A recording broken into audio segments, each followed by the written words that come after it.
My name is Isaac Hill. This is an Ask Isaac session. Today I'm going to look at, I'm going to share with all of you a presentation that I did for a research project for my Jyotish Sangha. So I study with Freedom Cole, and I finished this Science of Light program, and as a requirement to graduate, you have to do a research project.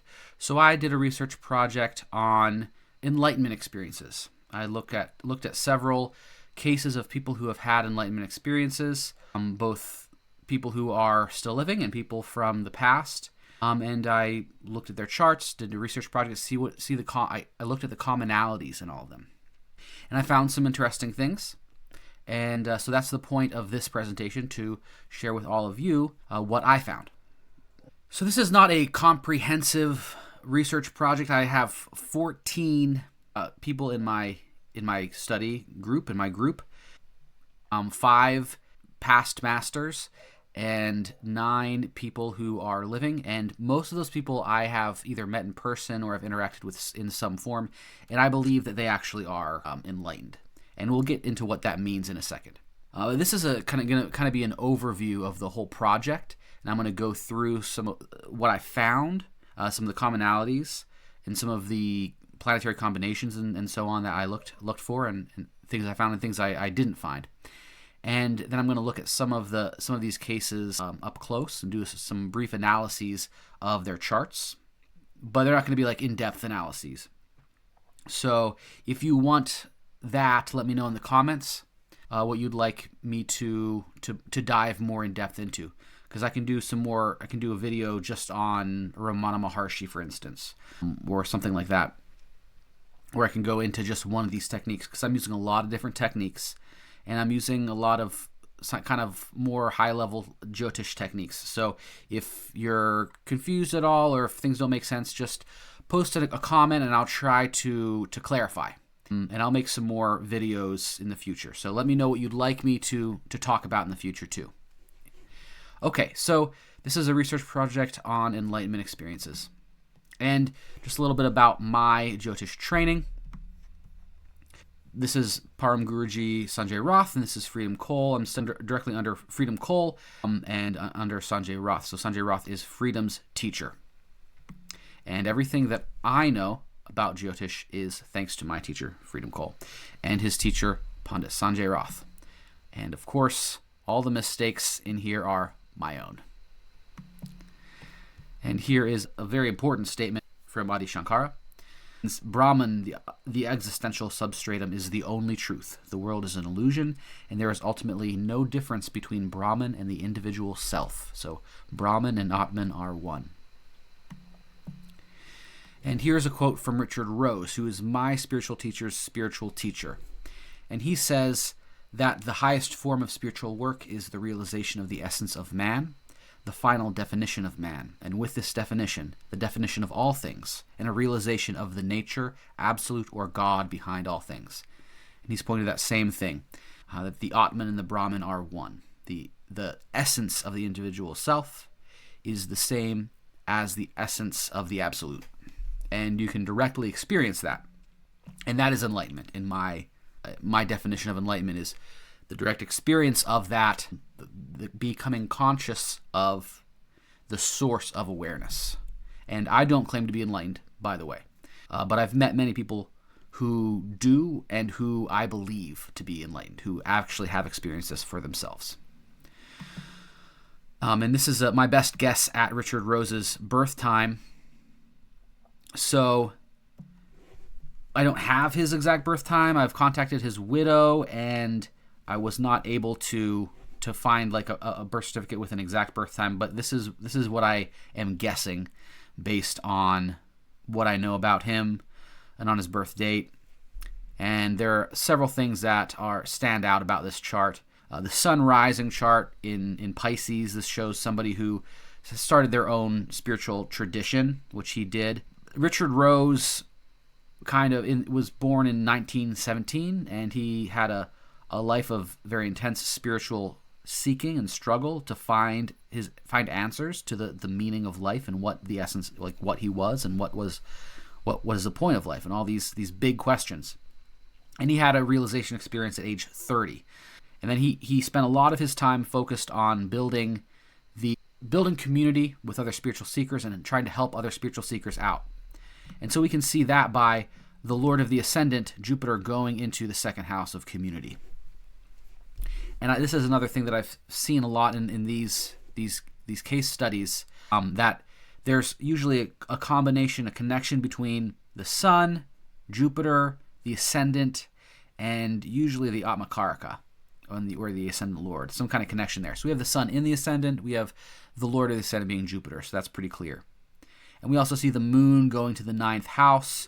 So that shows a focus on philosophy, a philosophical mind.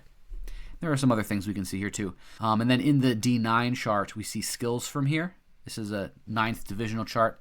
And this D1, this main chart here, this is the ascendant here. The AS means ascendant. This is the head. This is the first house. This is the second house, 3rd, 4th, 5th, 6th, 7th, 8th, 9th, 10th, 11th, 12th, right? Each of these houses is the whole sign house, so it's a sign. And each sign is a 30-degree section of the sky, right? 12 30-degree sections of the sky makes up the zodiac. And each of those 30-degree sections can then be cut up into smaller sections. So you can cut the sign up into 9 pieces, and then you recombine it to make the D9, this 9th divisional chart. This is the Navamsha. This is a very important chart in Jyotish. We can see from here the skills, we can see the soul, we can see partners, romantic partners, we can see a lot. This changes every 12 minutes, so it's a useful tool for rectification. And we know from him that Richard Rose was a poet, a writer, he was a chemist, he was a teacher and a philosopher, and he also was a farmer and did a lot of farming work. He was a great leader as well. So he had all these skills. And then if we look at the D60 here, this changes every 2 minutes. And for a spiritual teacher like this, we'll want to see some combination of Jupiter or Ketu aspecting the ascendant. And for this one, we have we have Ketu ruling the ascendant, because Ketu is a co-lord of Scorpio. We have Jupiter aspecting the ascendant. We could also have some other combination where these 3 planets are aspecting the ascendant. And we also see from this, it might actually be that these are in the ascendant, but again, I don't have the exact birth time. But this is one of my best guesses. We also see a yoga in here. A yoga is a planetary combination. Ketu and Jupiter together, that's a yoga that shows a spiritual lineage. So this shows that in a past life he was in a spiritual lineage. The D60 is the each 30-degree section is cut, each degree is cut in half, and that makes the D60. That shows the past life, right? So Ketu and Jupiter show that in his last life he was probably in a spiritual lineage, a spiritual tradition. Also, when we have Ketu and Venus and Saturn, either mutually aspecting each other by Rashi Drishti, which is a particular kind of aspect, or just being in the same trine, being in the same element. So they're both in earth signs. That shows a tapasvi yoga. That shows somebody who has a great amount of ability to do tapas, to do spiritual austerities, spiritual practice, disciplines, things like that. So he's coming into the life with that strong spiritual direction, right? And I found that a lot of the people in this study have a tapasvi yoga. A lot of people also have this Ketu and Jupiter yoga too. So that's Richard Rose's chart, and Richard Rose was a very interesting fellow. You can look him up.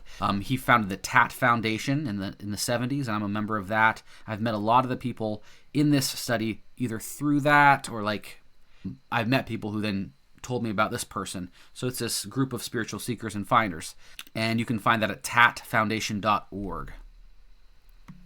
Okay. And here's a quote from Franklin Merrell-Wolff.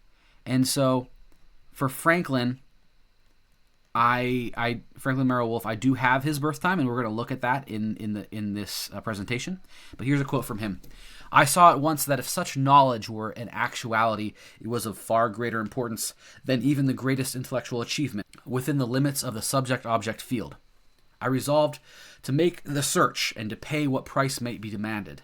In the years since, I have been more than once discouraged and have permitted lateral desires to lead me into side excursions, but I always return to the search. My final word on this particular subject is, I sought a goal, the existence of which I had become convinced was highly probable. I succeeded in finding this goal, and now I know and can also say to all others, it is absolutely worth anything that it may cost, and immeasurably more. So this is what Franklin Merrell-Wolff wrote in his diary just after his Enlightenment experience, after many years of searching. He was born in the late 1800s, and he had a realization at age 49, after, again, many years of seeking. He was a philosopher and a mathematician, an Ivy League level philosopher and mathematician who gave up that career to focus on spirituality. So we'll look at his chart in a little bit. So let's get a little bit into what actually is enlightenment, awakening, self-realization. I'm going to define our terms here. So enlightenment does not necessarily equal siddhi, magical, or psychic powers. You can be a sorcerer and be enlightened, but most sorcerers are not enlightened. Most people with psychic powers are not enlightened. And I know people who are very enlightened who don't even have many powers. One does not equal the other, right? Enlightenment also does not equal sainthood. You can be a saint and be enlightened, but you don't have to be enlightened to be a saint, and you don't have to be a saint to be enlightened. Enlightenment does not equal religious leadership position. You can be the Pope and be enlightened, though I doubt any of them were, right? And maybe some Dalai Lamas are enlightened, but it's that's a religious leadership position, really. It's kind of more of a political position. Enlightenment also does not necessarily equal sannyas or renunciation, being a monk. Most sannyasis are seeking liberation. Not all of them are. And you don't have to be a sannyas or a monk in order to be enlightened or to be liberated. And enlightenment does not necessarily equal intellectual knowledge. You can have great intellectual knowledge about enlightenment even and not be enlightened, right? And then enlightenment and liberation, moksha, self-realization, these are kind of all different words, and they can mean different things to different people. But for me, and for the purposes of this project, enlightenment is the answer to the question, what am I? So it's this conscious realization of the essence of awareness. So it's the essence of your identity. So that's the point of this project, is to look at people who have had that experience in their life. And there are many other experiences that could be called enlightenment or called liberation. But I'm using these techniques that I learned in this tradition of Jyotish in order to try to understand what this is from an astrological perspective. Okay. So my sample group includes 9 charts of living teachers with exact birth times and 5 charts of relatively famous historical teachers with exact birth times. I have plenty of other charts without exact birth times, but it's kind of hard to get, first of all, to find enlightened people in the first place, and then second, to get their exact birth times. So if you have any, let me know. I'd love to do an update of this in a couple of years when I have more data, and I've gained more tools in terms of Jyotish techniques. So let me know. Let me know in the comments. Send me a message. Okay. So there are some classical yogas for spirituality and enlightenment. And a yoga is a planetary combination, right? Or this connection between planets. The first one is just for spirituality in general. This is a connection between the sun, the Atmakaraka, and the Lagnesha. The Atmakaraka is the highest degree planet, which represents the soul, or the Atma in the chart. Okay? And the Lagnesha is the ascendant lord. So we have some kind of connection between the self, this deeper soul self, and the sun. The second yoga we have here is the Tapasvi yoga.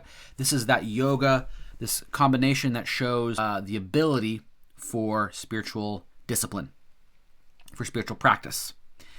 And we saw this in Richard Rose in his D60 chart, right? This is Ketu, Saturn, and Venus, either in trine, so in the same element, or in mutual Rashi Drishti, and that Rashi Drishti is a special kind of aspect that we use in our tradition. We also have Sadhu Yoga, and this is when there are only benefics 3rd and 6th from the AL. It could also be 12th from the AL. And Ramana Maharshi has this. We'll look at this yoga. And then Parivraj Yogas. There are a number of different Parivraj yogas, but the main one is where only Saturn aspects the Lord of the Moon. And this is more for renunciation, right? Like the Sun, aka Lagnesha, this is for just spirituality. You can have this chart and not be enlightened. This is shows you're interested in spirituality. In fact, if you're watching this, you probably have some kind of combination there, right? You probably have a combination between the Sun, your Amakarka, and your Lagnesha. Also Jupiter. Jupiter plays in there too. This Tapasvi Yoga, this shows somebody who's very able to do spiritual discipline. Again, doesn't mean you're enlightened. It means you're able to do spiritual discipline. Sadhu Yoga, this shows being a sadhu, being a very saintly person. Again, doesn't mean you're necessarily enlightened. Parivraj Yogas, this means you're a renunciate. You're renouncing the world, you're being a monk. Again, doesn't necessarily mean enlightenment. So there are all these different kinds of Parivraj Yogas. These come from Bharat Prashrahora Shastra, from Cox, the spiritual dimension of Vedic astrology, which is, he's an astrologer in the tradition I study in. And then this is from Paladipika. So these are some of the different ones. And total 6 out of 14 people had one of these. So there's all these different kinds. But they generally show this renunciate quality, renouncing the world, and so on. And you would expect this a lot more common if you were looking at people living in a monastery, right? This is the classical yoga for moksha. And this comes from the Bharat Prashrahora Shastra. This is Ketu, and Ketu is the planet, it's the south node, and that signifies enlightenment. This is the Karaka for liberation, for emancipation, for enlightenment. And Ketu being 12th from the Amakaraka in the D9 shows this. That's the combination. In the 12th house from the Karakamsha, Ketu is the conjunction with or aspected by a benefic planet. Then also the native will attain heavens after death and also final emancipation. There's some more there. And we can see that in Richard Rose's chart too. In his D9, this is his D9 chart, the Navamsha, the 9th divisional chart. We see the Amakaraka is Mars. That's the highest degree planet. That shows his soul. It represents his soul in this chart. And 12th from it, in the D9, is Ketu. So that's a classic combination showing moksha, right?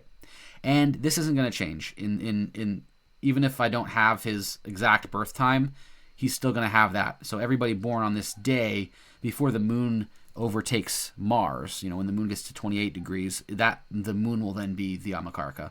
But they all have this combination. So again, not everybody who has this combination becomes enlightened, but it is an indication. So, and then here are the results that we got. And for some of these, I'm using just the D1, the main chart. Then I'm also using the D9, D20, and D60. These are the spiritual charts, the charts that can show the soul, right? So this first one, the sun with a connection between the Amakaraka and Lagnesha, 14 out of 14 had some combination between at least 2 of the 3, most all 3. So some of them where it's not exactly the full combination, but most of them have this combination fully, and most of them have at least most of this combination. You know what I'm saying? All of them have at least one connection between either the sun, the AK, and the Lagnesha, but most of them have all 3. And then most of them also have Jupiter aspecting, or in the ascendant, or associated with the ascendant in some way. 5 out of the 14 had sun as the Amakaraka, so that's really telling too. So we already have that connection between the sun and the Amakaraka. And then 9 out of 14 had this Tapasvi Yoga, either in the D1, the D9, the D20, or the D60. And this is a pretty rare yoga, so that's really telling. That's a big find. And again, not all of them did, but 69% of them had this Tapasvi, and that's showing that either in this life they're doing a lot of tapas, or in these past lives they were doing a lot of tapas, and they're bringing that karma with them into this life, right? Sadhu Yoga. Not very many people. Only 3 out of 14 had the Sadhu Yoga. So most of them are not saints, right? Most of them are householders, actually. And Richard Rose, my spiritual teacher, he really recommended this householder path, because if you're toggling in between doing a retreat in the woods in a cabin for a month or a couple of weeks, and you're living that monk life, and then going back out into the world and holding a job, there's a lot more opportunity for your ego to be confronted. And that's kind of more what we're trying to do. We're kind of to confront the ego from Richard Rose's perspective, to undercut the belief that the ego is our self, that is our true self, right? Because a lot of us just go through life thinking that we are our ego. Okay, so most of these people are not saints. Most of these people are not renunciates either, but there were 6 out of 14 who had this parivraj, some kind of parivraj yoga. 8 out of 14 had a Jupiter-Ketu combination in one of these charts. And then 9 out of 14 had a Jupiter-Saturn combination in one of these charts. Jupiter-Ketu, again, that shows spiritual lineage. And then Jupiter-Saturn shows it's a Brahma yoga. It shows wanting to ask the big questions in life, right? So again, this makes a lot of sense for these people.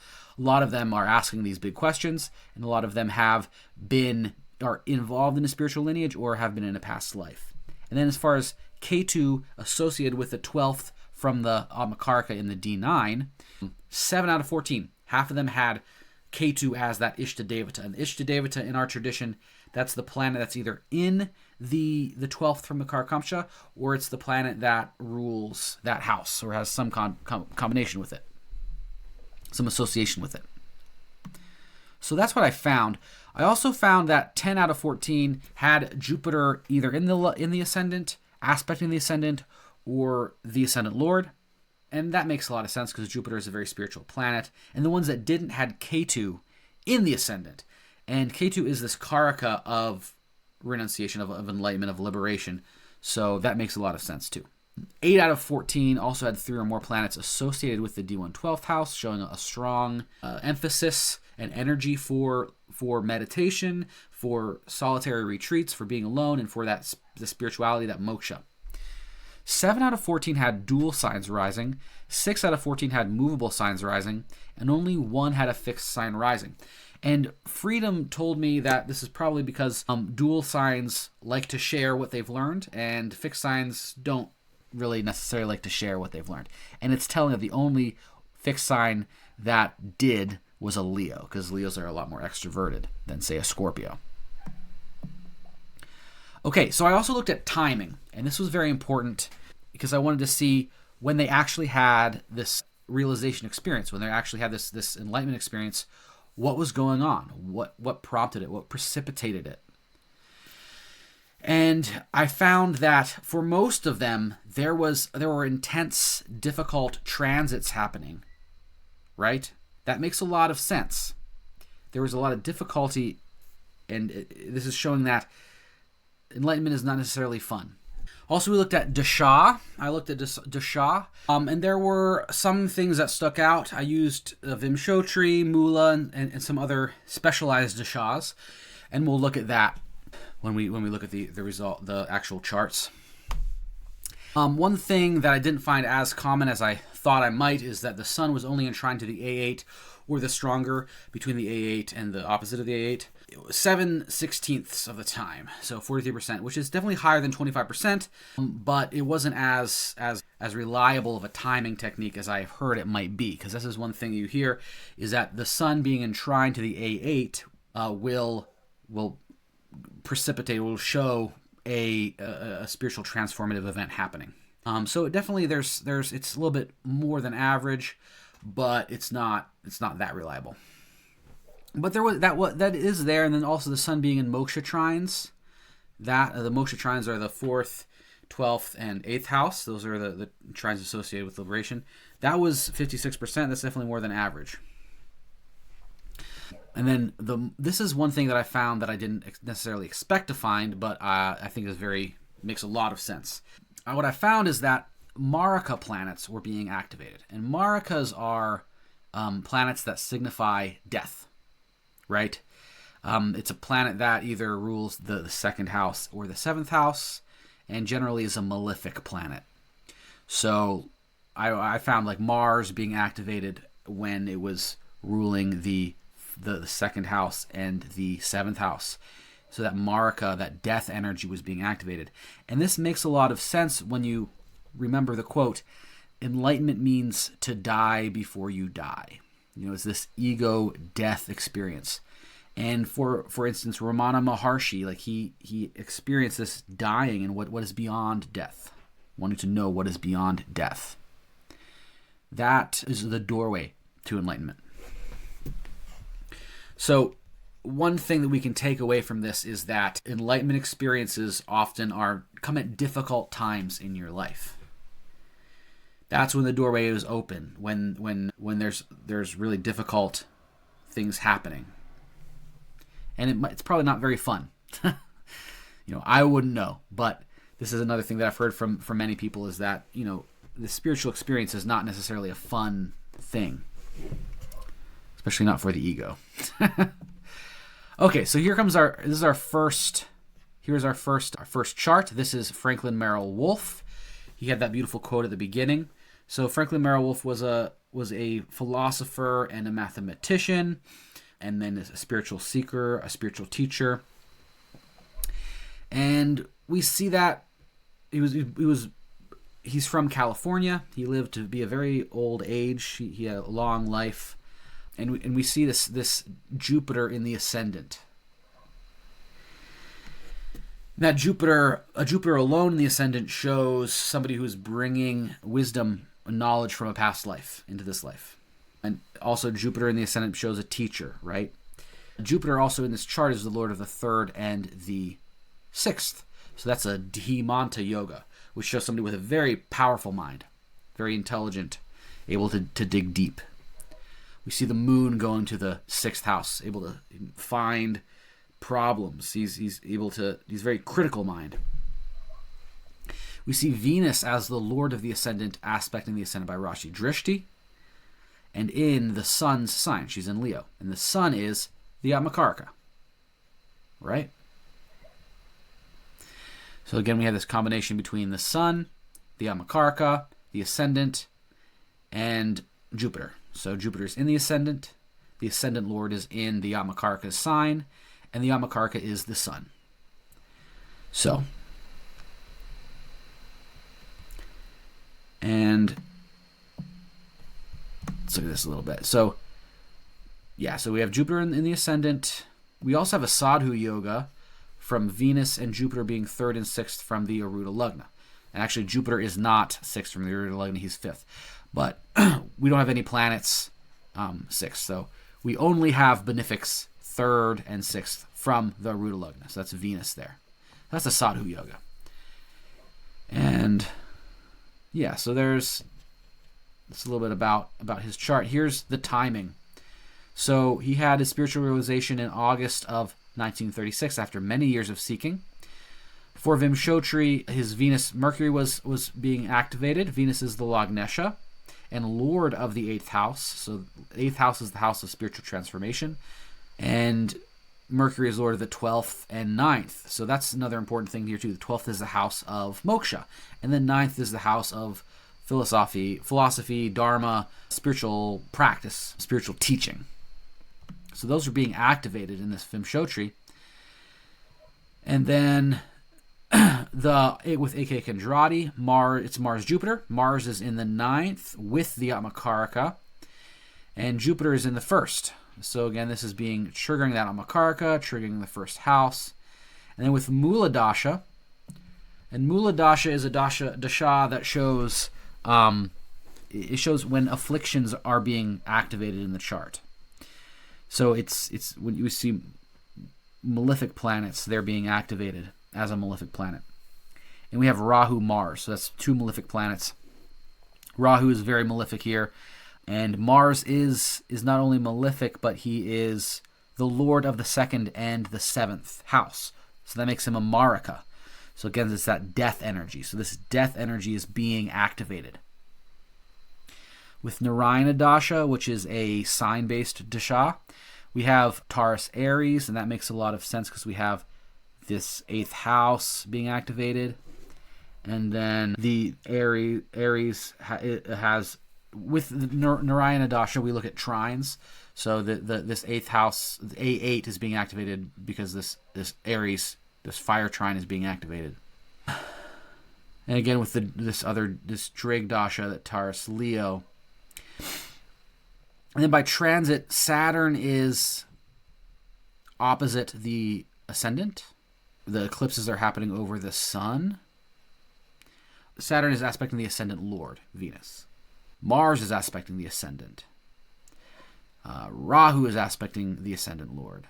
Rahu is aspecting the sun. Ketu is over the sun. So we have affliction to the ascendant lord, and the sun. And there's some afflictions here in the 10th house as well. Okay, so now we have Ramana Maharshi. And so Ramana Maharshi is one of the most famous spiritual teachers of the 20th century. He probably needs no introduction. Just a couple things we can see from his chart to start off. And again, this isn't a deep analysis. This is a brief analysis. He was born on this eclipse, He is Jupiter aspecting the ascendant, Jupiter aspecting the moon. The moon is the Atmakaraka. The moon is in this sambandha, this connection with the sun, because they're mutually aspecting each other. Moon is also with Ketu, showing a very sensitive mind. And as we can see here, moon is the Atmakaraka, and Ketu is 12th from the Atmakaraka. So this is one of those combinations that suggests moksha, suggests liberation in this life. And he also has a sadhu yoga. He's one of the few who has a sadhu yoga. Jupiter is 3rd from the Aruda Lagna. And Mercury and Venus are 12th from the Aruda Lagna. He also has a Jupiter-Ketu yoga in the D20 here. Jupiter-Ketu are together, so that's coming from a past life of meditation. And Jupiter-Saturn in yoga in the D1, they're in this Parivartana here. So Jupiter is in Saturn's sign, and Saturn is in Jupiter's sign. So they're very, he's asking those big questions. Then the D1, 12th Rashi, this 12th house, is being aspected has Rashi aspects from Ketu, Moon, Rahu, Sun, and Saturn. And in our tradition, Rashi Drishti, these Rashi aspects, they show resources. So there's a lot of resources there for his meditation, for samadhi, for moksha, right? Okay. So he had this realization at age 16 in mid-July of 1896. With Vimshottari, we had Saturn, Sun. Saturn is the Yogakaraka, very important planet for here. Sun is opposite the AK, and it's the Ishtadevata, Moon and Ketu. And that Sun is that deep spirituality, represents the true self. With AK Kandrati, we had Mercury, Venus. Mercury is the 12th, 9th lord again. You see this 12th house of liberation, the 9th house of spiritual teachings being activated, and then he's in the 2nd house, so he's the more malefic of the two, so he is a Maraka. So that Maraka energy is being activated, and then we have Rahu Mars for the Mula Dasha, and Rahu Mars again. Rahu, very malefic planet, and Mars again is the Maraka, the strong Maraka for this house. He rules the 2nd house, he rules the 7th house, and he's in the 7th house, MKS. So that's a very nasty Mars, so a very strong Mars. He's in his own house. But again, the Maraka energy is being activated. With Narayana, we have Taurus Virgo, so Taurus is the 8th. So again, this moksha shrine is being activated. Virgo is the 12th. With Drig, again, we have moksha shrines being activated. By transit, we have Saturn in the ascendant and Mars in the 7th. So when Saturn and Mars together is called a Yama yoga. This is a combination that shows death. Saturn and Mars, Yama is the god of death. So we have this death energy on the ascendant. So Saturn is in the ascendant, Mars is aspecting the ascendant. And so again, we have this death energy being brought up. And what did Ramana Maharshi do? I think his uncle died, and he laid down and wondered, what does it feel like to be dead? To be dead. What does it mean to be dead? What is beyond death? And that precipitated his realization. So this death energy, this very difficult, strongly intense energy that's being activated by transit, by multiple dashas, that is precipitating this realization. We also have Rahu aspecting the ascendant. So he's just getting in on that. So we've got Saturn, Mars, Rahu all aspecting the ascendant. That's a lot of power there. Rahu is also aspecting the moon. Sun is on the moon, so the moon is being afflicted. So it's not just the ascendant, it's the moon as well. And the sun, which is the source of vitality, is being aspected by Saturn. So the sun is being aspected by Saturn and by transit and by the sun. So there's a solar opposition. And I'm seeing that pop up a little bit too, where the sun is either on the sun, so birthday, or opposite the sun. But there that sun, that source of life, is being tested. It's being pushed around a little bit. Also, we do have sun trine to A8 here too. So the sun is here, and he's trine to the A8 in the 5th house here. See the A8 there? So that's one place where it's working. Sun being trine to A8 is a good timing technique. Okay, but really what I'm seeing the most here is this death energy being activated. Okay, here we have Nisargadatta, Maharaj. So with his D1 chart, we have Sun, Venus, Mercury all rising in the 1st house. Sun is exalted there. Venus is the Amakarka. So the Amakarka is in the 1st house with the Sun. And Jupiter, again, is aspecting. So we've got all those things happening there. Jupiter, Sun, Amakarka, Ascendant. That combination is happening. And what else we got here? So Sun is right. Yes, we have all that. We also have a Dimanta Yoga. It's a double Dimanta Yoga because the 6th Lord is in the 1st. So the 6th Lord Mercury is in the 1st, and Lagnesha is in the 3rd house. So this causes this Dimanta Yoga, which shows very strong mind, very powerful mind. And then we have a Tapasvi Yoga in the D60 here, and the D20 here. Sorry. So you see Saturn and Ketu. No, sorry, Saturn and Ketu, and Venus. Oh. So we also have a Tapasvi Yoga in the D60. I don't have the D60 chart here. There's too many charts. But he's one of the people who has a Tapasvi Yoga in that D60 chart. Okay. And then looking at his realization experience, this was in the spring of 1938. By Vimshottari, Saturn and Mercury are being activated. Saturn is the Ishta and in the 8th house, so that 8th house energy is being activated. And Saturn is also Maraka. And so in Saturn, so Saturn is Mercury is in the 1st house, so that 1st house energy is being activated. Then by Mula, Rahu, Venus, so that Amakarka is being activated.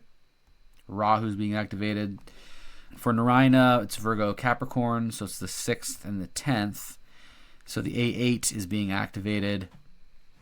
And then by transit, the Amakarka is in the ascendant. The Sun is afflicted. The Sun is transiting the A8. So the Sun is with the A8 here. Lagna is afflicted by Papakartri. Mars is in the ascendant. Yeah, so these are some other things that I don't know if they really mattered that much. Kind of more noise than signal. And that's one of the things I'm doing with this project is I'm trying to see what is actually signal, what is actually noise. But we're seeing, again, the ascendant, the Sun, being afflicted.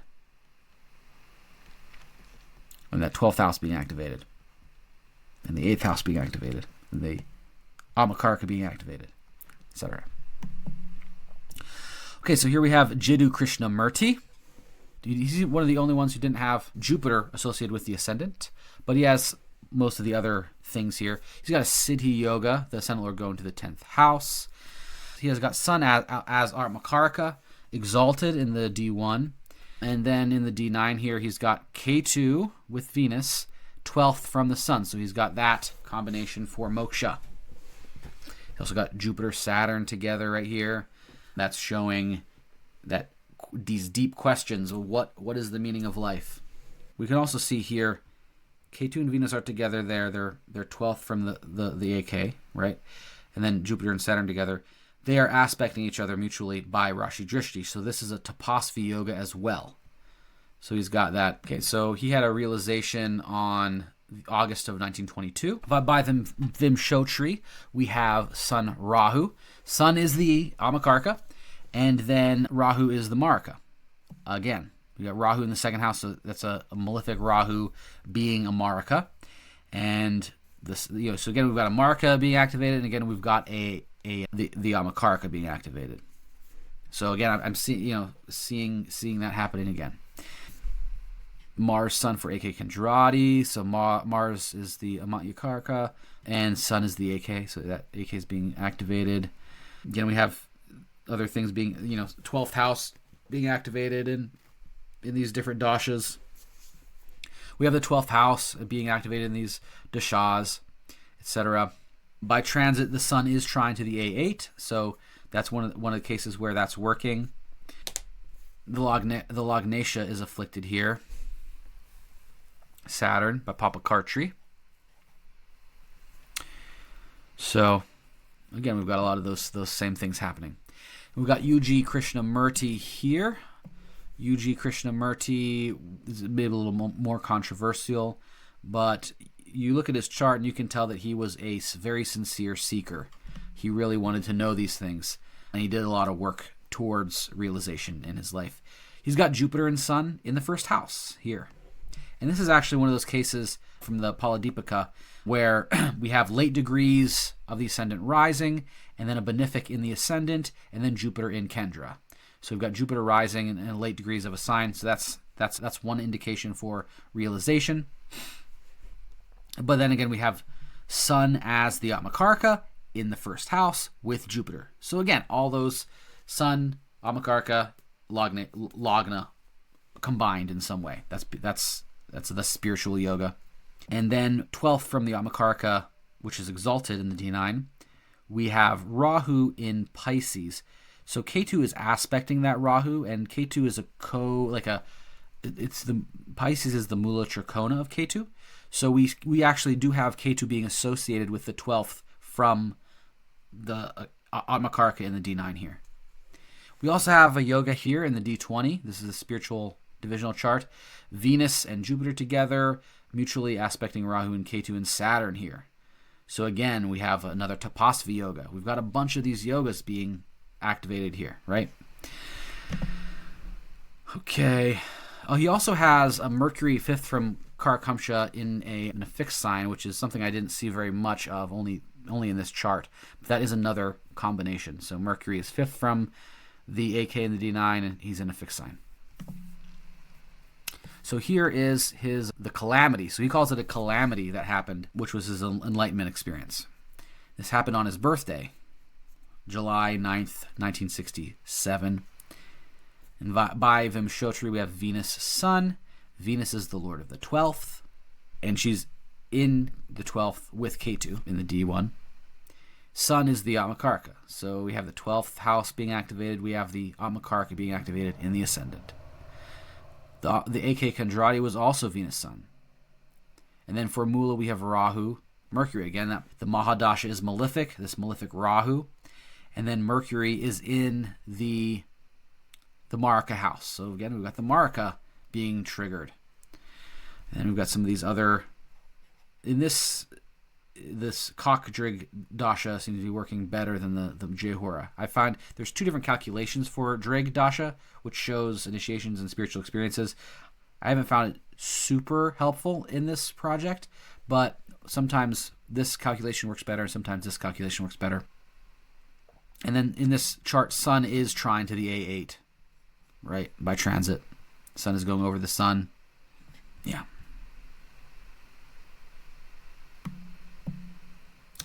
Okay, so here is an example of somebody that is alive currently.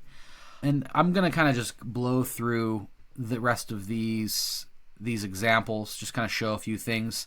This fellow, he is a trucker, and he was raised in a family that had a lot of esoteric things going on. So he was exposed to it at a young age, and he followed his intuition. He has a very strong intuition. And later on in life, when he was just honestly and earnestly inquiring into what it meant to be human, he had a realization or a series of realizations while driving a truck. And it's very interesting to me with Ketu. Ketu is the significator of intuition, of liberation, and of trucks. And it's in his first house there. So that's really like, wow, that makes a lot of sense. And he's got a few combinations that make sense. So he's got this Tapasvi Yoga associated with the ascendant. Ketu is in the ascendant, and then we have Saturn and Venus trine. So that's a Tapasvi Yoga. If we look at his D9 chart, we have the Amakarka Mercury, and 12th from the Amakarka in the D9 is Ketu again, right? So that's that classic combination. He's got a Dhimanta Yoga. Ketu is co-lord of the 6th house, so 6th lord in the 1st house. And then the 1st lord going to the 6th house. So they're in a Parivartana, actually, Mercury and Ketu. So that's the Dhimanta Yoga, showing a very intelligent mind, the ability to go deep into subjects. He's also got Tapasvi Yoga in the D9, right? So Ketu, Saturn, and Venus. So he's got a Tapasvi Yoga here in the first divisional, in the first chart, in the D9, and it's not in the D20. But there's some other things going on there. Venus, Jupiter, Saturn. Yeah, Saturn-Jupiter combination. Wanted to know the big questions. Asking those big questions. And again, for here, we've got a lot of the same things popping up. Rahu, Venus, 9th and 12th Lord. For Mula, we have Markas being activated again, etc. Moksha trines being activated in the Drig Dasha. And then for transit, we have Saturn transiting the ascendant. Mars aspect, we have the same combination we saw with Ramana Maharshi by transit. This Saturn-Mars aspecting the ascendant, that death energy on the ascendant. So that's what opened the door, this death, to this death experience. Okay. So here's another fellow. This guy is a physicist, very intelligent person. He has got 4 planets. That's one of the Parivraj yogas. They're in the 8th house. One of them is the ascendant lord. So this is a Dhimanta yoga. And then the ascendant is Jupiter with the sun. The Amakarka the sun is also the Amakarka. So again, we have the sun as the Amakarka. We have sun with Jupiter. We have sun with the ascendant lord, Jupiter, ascendant lord. That combination is again showing what's going on. And then we have Tapasvi Yoga in the D20 here. Venus and Saturn are together, and they're mutually aspecting Ketu by Rashi Drishti, and Ketu is with Jupiter, so we've got that Jupiter-Ketu Yoga. So a lot of these yogas are here. And again, a bunch of aspects to the D1 12th house. He had a realization in July of 2014. For Vimshottari, we've got Saturn. And Saturn is the ruler of the 12th house, so again, we have the 12th house aspect being activated. And we have Saturn debilitated. He's at Nityabhanga, but he's a debilitated Saturn, a very nasty Saturn in the 2nd house. So he's a Marka. He is the Marka planet in this chart. And he's being activated doubly. A.K. Kondrati, Mars, Saturn. Mars rules the 2nd house, so he's another Marka. We've got both Marka. Saturn is like the Marka. Mars is also a Marka. They're both being activated by A.K. Kondrati. Mula, we have Rahu Moon. Rahu is in the 12th. Rahu is this Malefica. We often see Mula Rahu being activated. Moon rules the A8. Where is that? Here. Yeah, so Moon is ruling the A8. Moon is with Mars, who's the Marka. Yeah, so some of these other things. By transit, Saturn and Rahu are over the Lagnesha Jupiter and the Sun. So again, the Lagnesha is being afflicted. And the Sun is being afflicted. Mars is in the 7th, aspecting the ascendant. So here's another chart. This is a meditator. He's got a lot of these combinations too. Very interesting guy. This is a long-term Buddhist meditator. We've got Mercury Sun rising. That's a Buddha Yoga. Shows somebody who's very intelligent. And then the ascendant lord is going to the 3rd house. So there's that Dhimanta Yoga. And the 6th lord going to the 1st house. So there's that double Dhimanta Yoga. That's like a true Dhimanta Yoga. Being very intelligent, able to dig deeply into any subject matter. And then the ascendant lord is going into this Tapasvi Yoga again. Saturn with Venus, aspected, mutual aspect with Ketu and Jupiter. So we've got the Tapasvi Yoga, And that Tapasvi Yoga is connected to this Ketu Jupiter in the ninth house. Ninth house, Ketu Jupiter, that's showing a guru who is from a traditional spiritual lineage. So the ascendant lord is going to the third house of Upadesha, which is studying a teacher, listening to the teacher. It's connected in this yoga of being able to do intense sadhana, intense practice, and that's connected to listening to that guru, to being part of that traditional lineage. Yeah. So again, we've got a lot of those same combinations being there in the chart. Again, sun in the first house. This time the moon is Amakaraka, moon is MKS there, but it's in the sun sign. So there's that connection point. Okay. And then if we look at from the D9, so we've got moon as the Amakaraka and 12th from it. There isn't a planet, but Scorpio is co-ruled by Ketu. And in this chart, because Ketu is with more planets, Ketu would be the main ruler of that house. So again, we have Ketu associated with the 12th from the Atmakaraka in the D9. So again, so there's all these combinations being shown. And again, the 12th house has a lot of resources being given to it. All of these planets, this Ketu Jupiter, Saturn, Rahu, Venus, all of them are giving their resources for meditation and for realization. And then, he also got this. If you look at the D20, I'm not bringing up the D20 too much, but you can see a lot with the D20. Sometimes you can see a lot. But here we've got the first house has that Tapasvi Yoga in it, right? And Saturn and Rahu are the co-lords of Aquarius, and they're in there. So that's showing somebody who has, again, a lot of power to do tapas, to do spiritual practice.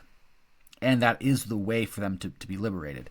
Because the ruler of whatever house Rahu and Ketu are in the D20 shows the path to liberation.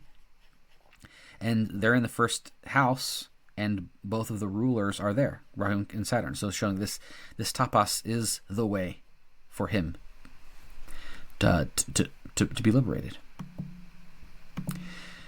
And again, we've got some afflictions going on there, and in the ascendant we've got Mars in the ascendant, we've got Rahu aspecting the ascendant. So again, the ascendant, sun, they're being afflicted by transit. By Vimshottari, we've got Rahu Ketu. So again, some malefics. Rahu is the Marka. He's the ruler of that second house.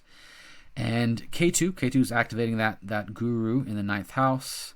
So those are getting activated, all of those yogas. Okay, Kendrati again, Mercury, Mula, Rahu, Sun. So again, Rahu is a Marka, Sun is in the ascendant, so we have the Marka, and we have the ascendant being activated. We have 12th house being activated, A8 being activated, and then those malefic transits to the ascendant and to the Sun.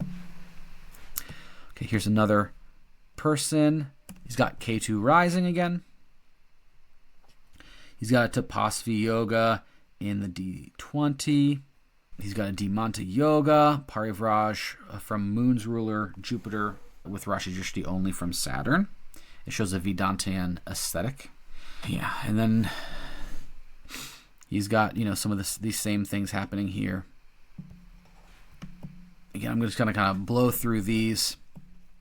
This is another fellow. He's got a Sadhu Yoga with only benefics being 3rd and 6th from that Aruda Lagna. He's got a Tapasvi Yoga in his D60. Jupiter-Saturn combination is D20. And the 12th from his from his Amakaraka in the D9. Again, we've got that Ketu with Moon. So that yoga is there. But he doesn't have as strong of a combination between his Atmakaraka and the Ascendant, though. So it's kind of like this combination is really driving more for that spiritual path. But we do have Jupiter as the Lord of the Ascendant, Jupiter aspecting the Ascendant, and the Amakaraka is aspecting the Ascendant by Rashi Drishti, so that's there too. but the sun isn't as involved, though there is, you can find a combination there, but it's less powerful. But this is really powerful. Okay. Oh. So by transit, he's got this afflicted sun. You have this Sun-Saturn opposition happening here. So he has Sun with his Saturn. And then this was close to his birthday. Again, we see that popping up. We see Saturn also opposing the Sun, which can be a very difficult transit for people. We have Mars in the ascendant. So, and then by Vimshottari of Saturn Ketu. Ketu is in the 8th house. That 8th house is being activated. The 12th house is being activated, and the 8 is being activated because Ketu is being activated. And then with Ike Kendrati, Rahu is Marika being activated. He's in the 2nd house. So again, we have that Marika being activated. So this is a very wonderful lady. She's got 4 houses, 4 planets in one house, which are part of those is the Ascendant Lord, Jupiter, and the Sun. So again, we've got that combination between the Ascendant Lord, Amakarka, and the Ascendant Lord, Jupiter, because Jupiter is the Amakarka here. So they're all connected again. And then the 4 planets in one house is a Parivraj Yoga. Yeah, and she didn't have a Tapasvi Yoga, She didn't have Ketu 12th from the Amakarka. So again, like, these yogas aren't going to mean that if you have these yogas, you're automatically going to be enlightened, right? And you don't have to have these yogas to be enlightened. But I'm seeing these are coming up a lot. But for her, she had these other things. So she had the spiritual inclination. And then in this D20, which is the spiritual path, you can see Jupiter in the 2nd house, and that's showing that she has a good, high-quality spiritual community. And it was by being associated with these other spiritual seekers that helped her in her path. And then we have a Venus Swa in its own sign, rising in the D20, which shows that her strength, her real spiritual strength, is this feeling and love and devotion. And for her, it was asking the question, what does it feel like to be God? Whereas Ramana Maharshi was asking, what does it feel like to be dead? What is beyond death? For her, it was like, what does it feel like to be God? And that's more of that bhakti path of Venus. Okay. So again, we have a lot of these being activated. Ketu transiting the ascendant. Rahu, so she's having eclipses on that ascendant, etc. Here's another fellow. Lagnesh is Jupiter, Sun is AK, and Ishta is Mars. Sun is the Amakarka. Then here's another person. This is one of the only people that I haven't actually met and sussed out in real life. But again, he's got a lot of these combinations, and I think he's legit. We got Sun as the Ascendant Lord. So he was the only fixed sign Ascendant Lord who's in here. He's got 4 planets all together. We've got Jupiter and Ketu together there. His Amakarka is Venus, so we got Venus associated with the Amakarka, and then Sun is in Venus's sign, so the Ascendant Lord is in Venus's sign. So there's a connection there. And Ketu is the Mula Trikona. Ketu is a co-lord. He's not fully co-lord, but his Mula Trikona is Pisces. So he's associated with the 12th from the Amakarka. And he's with the Amakarka in the D9. And he's also got this Tapasvi Yoga. Saturn in trines with Ketu and Venus.